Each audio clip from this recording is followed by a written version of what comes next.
Това беше битка на умове, сърца и дух.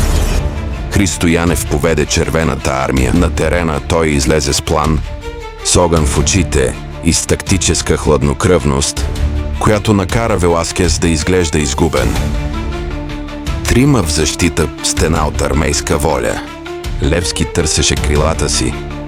Янев ги беше отрязал още преди да литнат. Мартино и Пастор затвориха фланговете като броня. Лапеня и младият Иванов играха като лъвове. Първото полувреме ги укротихме, а после доминирахме във всеки аспект. С мощен шут, с гняв и гордост в едно. Мълния в синьото небе над София.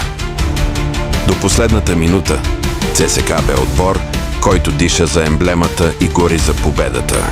Тактически, физически, психически.